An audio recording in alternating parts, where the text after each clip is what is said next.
Assalamualaikum warahmatullahi wabarakatuh. Kembali lagi di program belajar matematika online bersama Kak Adri Julian. Apa kabar adik-adik semua yang sedang belajar di rumah? Semoga dalam keadaan sehat walafiat ya di tengah wabah virus yang sedang melanda negeri kita, yaitu virus COVID-19 yang mengharuskan kita belajar di rumah untuk beberapa hari ke depan. Nah, semoga yang sedang sakit diberi kesehatan, diberi kesembuhan, dan yang sehat dijaga kesehatannya, dan semoga virus ini segera berlalu dari negeri kita tercinta ini ya adik-adik. Oke, di video kali ini kakak akan sedikit membantu adik-adik memahami pelajaran matematika kelas 8 SMP ya adik-adik tentang ukuran pemusatan data dan penyebaran data. Semoga dengan video ini adik-adik merasa bisa terbantu karena sedang belajar di rumah untuk memahami materi ini.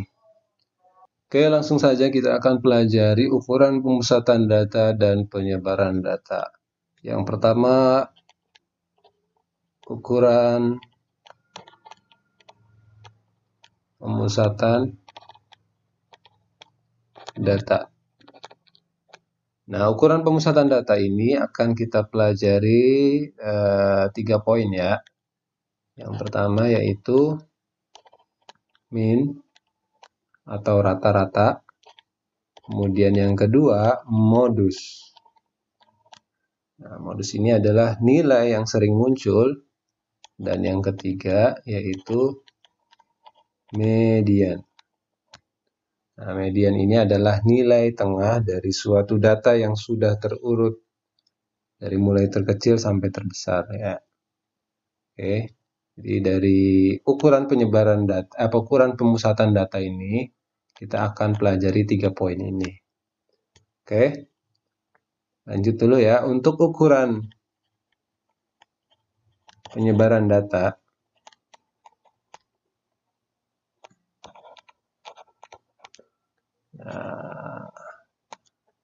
ada 4 poin yang akan kita pelajari. Yang pertama, jangkauan. Yang kedua, kuartil bawah, kuartil tengah, dan kuartil atas. Atau Q1, Q2, dan Q3. Kemudian, hamparan. Dan yang terakhir adalah simpangan kuartil. Oke, jadi dari ukuran pemusatan dan penyebaran data ini yang akan kita pelajari. Kita akan coba bahas satu-satu. Tapi sebelumnya kita akan coba ingatkan adik-adik tentang data ini adik-adik ya, karena data ini terbagi menjadi beberapa jenis. Yang pertama data tunggal. Yang kedua ada data berkelompok.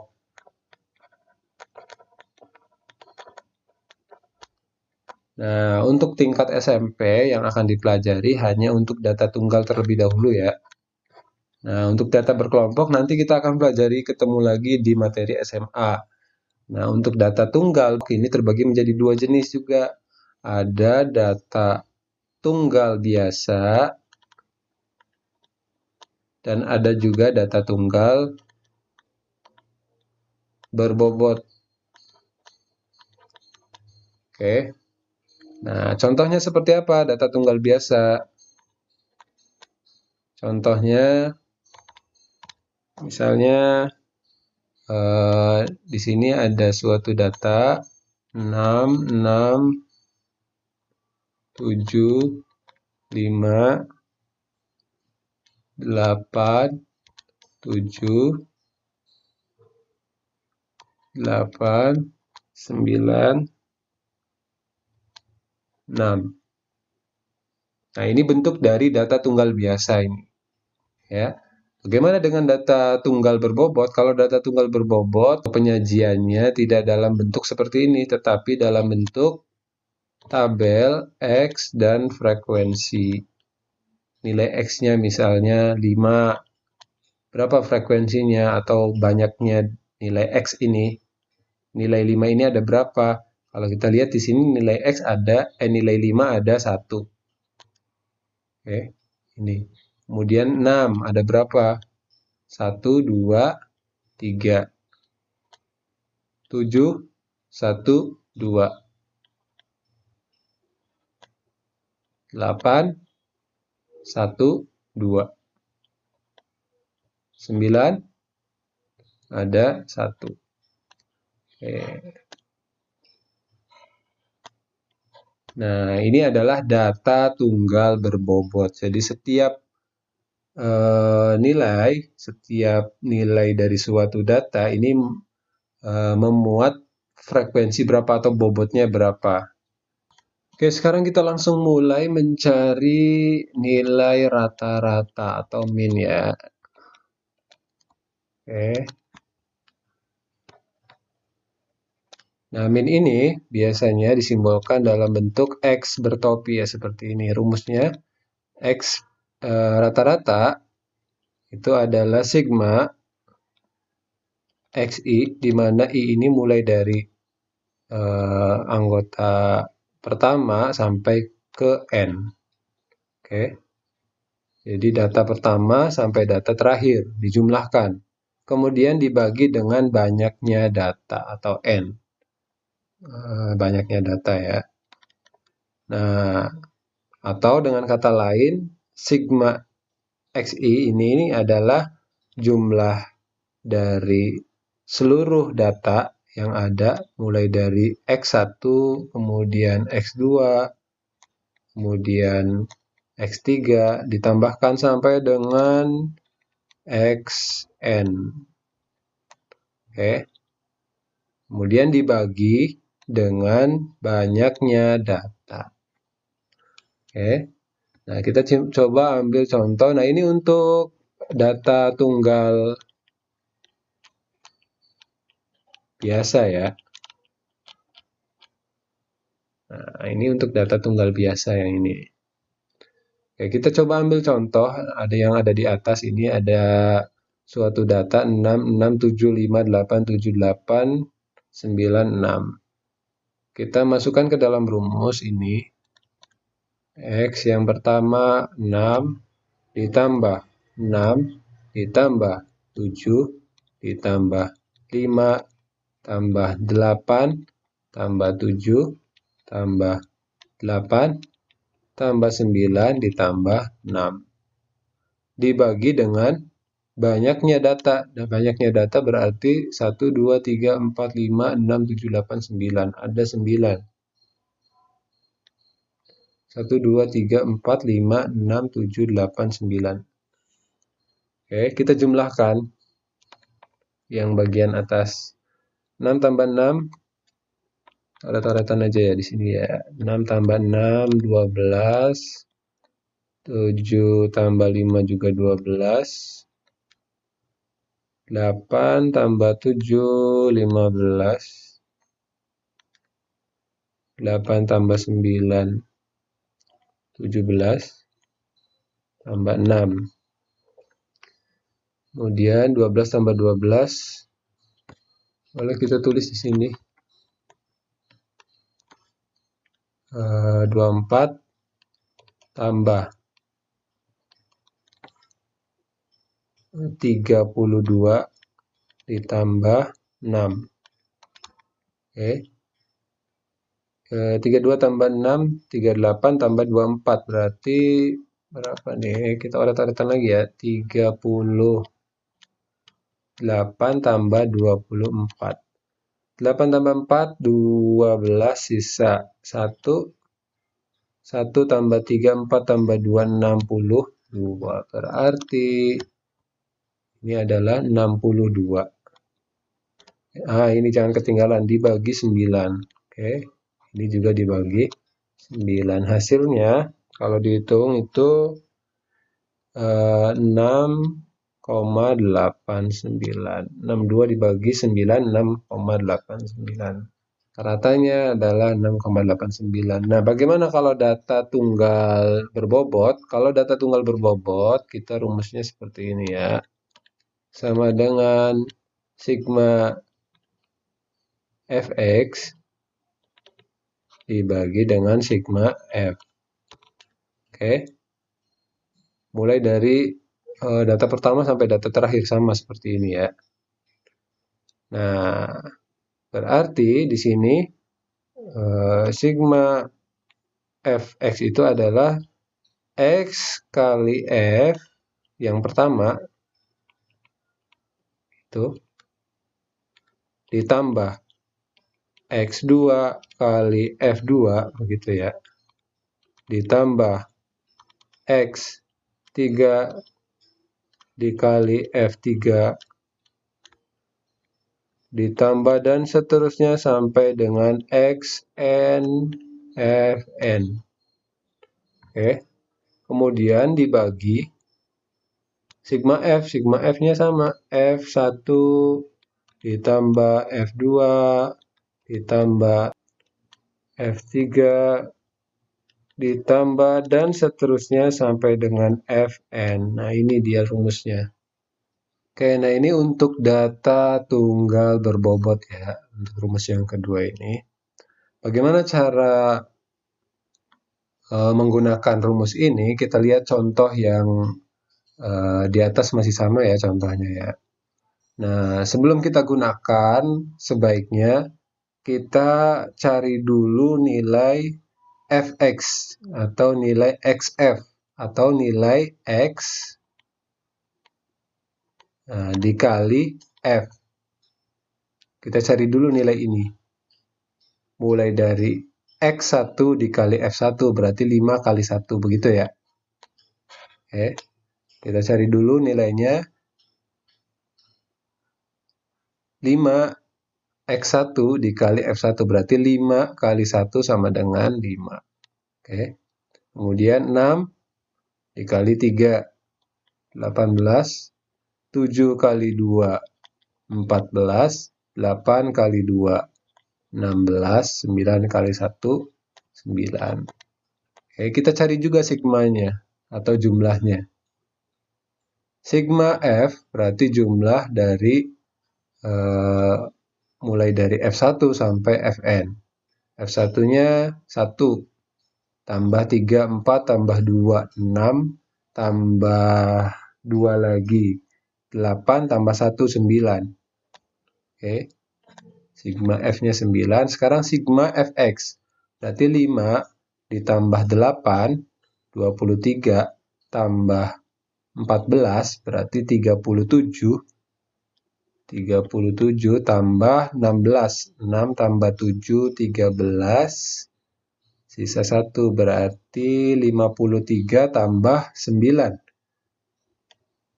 53 tambah 9 berarti 62. Oke, berarti sigma Fx-nya atau sigma Xf-nya adalah 62. Nah, maka setelah kita buat tabel bantu, tinggal kita masukkan nilai Fx-nya ini berarti 62. Oke, dibagi dengan sigma F-nya 9. Hasilnya 6,89. Oke, berarti hasilnya kita lihat di sini ya, sama dengan ini. Ya. Oke. Berarti ini sebenarnya sama ya, hanya soal penyajian saja yang berbeda. Kalau data tunggal biasa ini penyajiannya seperti ini, masih tersusun secara acak. Kalau data tunggal berbobot itu bentuknya seperti ini. Jadi dia sudah dalam bentuk suatu nilai yang memuat frekuensi. Oke. Nah, maka tentunya nilainya juga akan sama karena berdasarkan satu data yang sama. Oke, selanjutnya kita akan mencari nilai modus. Oke, sangat mudah mencari nilai modus karena modus ini adalah nilai yang sering muncul, yang paling banyak muncul. Oke, dari data tunggal biasa juga kita bisa lihat nilai yang sering muncul di sini. Dari 6, 5, 7, 8, 9, mana yang sering muncul? Kalau kita lihat di sini, yang sering muncul adalah 6, karena 6, 1, 2, 3, muncul 3 kali. Jika dibandingkan dengan yang lain, ada yang 7 muncul 2 kali, 8 muncul 2 kali, apalagi 5 dan 9 muncul 1 kali. Nah, kita bisa lihat dari data tunggal biasa. Apalagi kita sudah ubah bentuknya dalam bentuk data tunggal berbobot. Kalau sudah dalam bentuk data tunggal berbobot, nilai yang sering muncul sudah sangat kelihatan. Misalnya kita lihat di sini 5, 6, 7, 8, 9. Mana frekuensi yang paling banyak? Maka itu adalah data modusnya.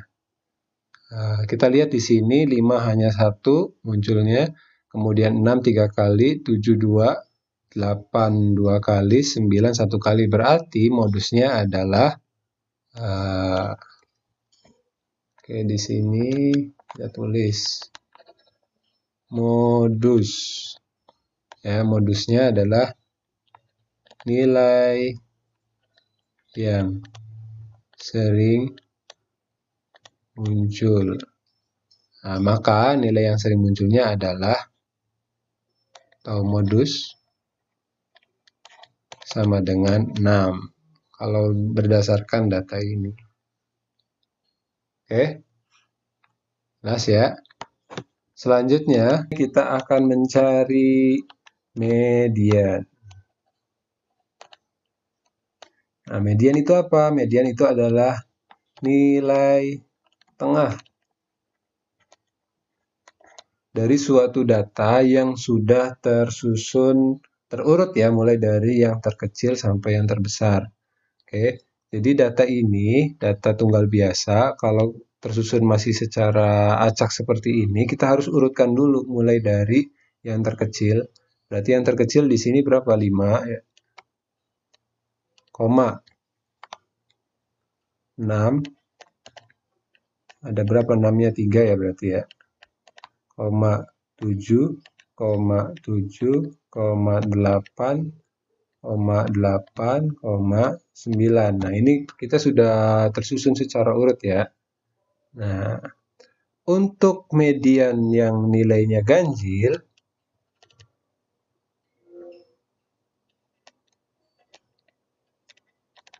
nah untuk yang ganjil, cara mencarinya yaitu kita ambil nilai tengahnya. Berarti kalau 9, kesininya kita lihat kesini 4, ini juga 4 angka kan.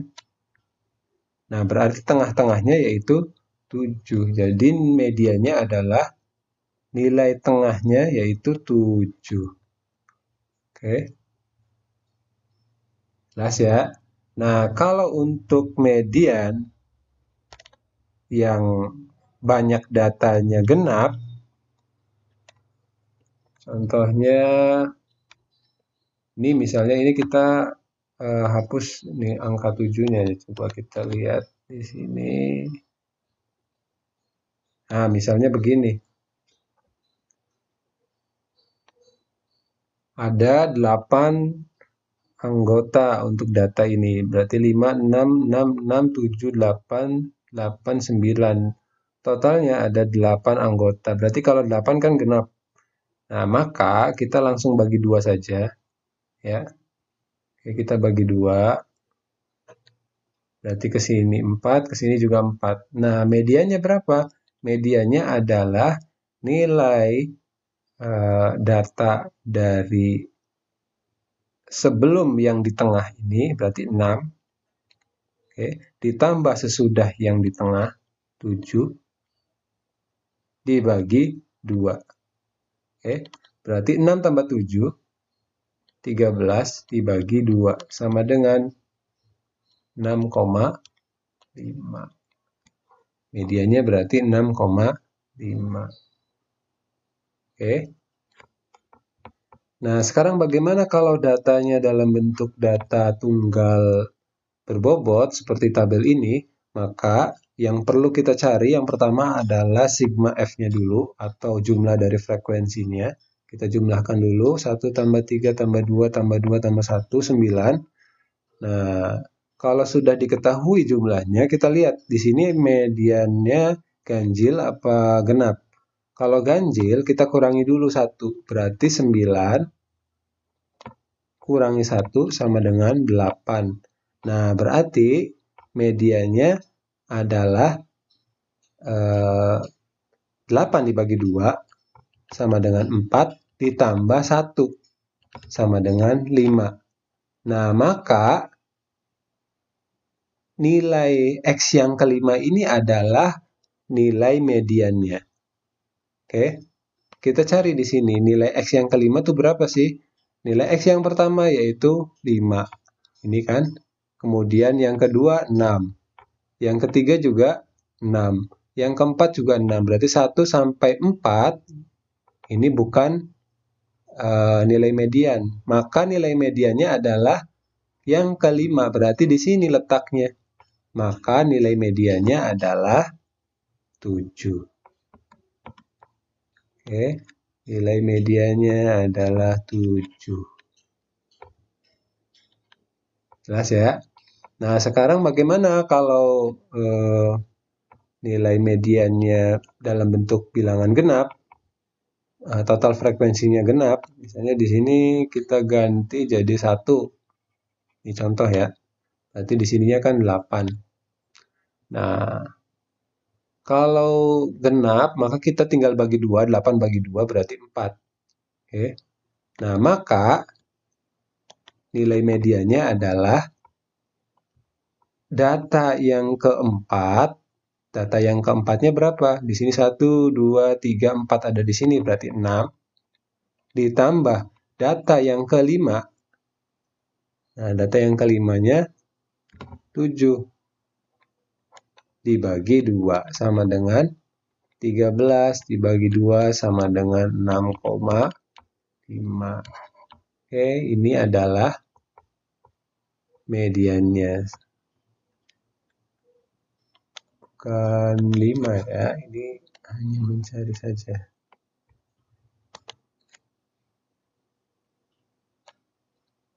Ini maksudnya adalah X5 sama dengan 7.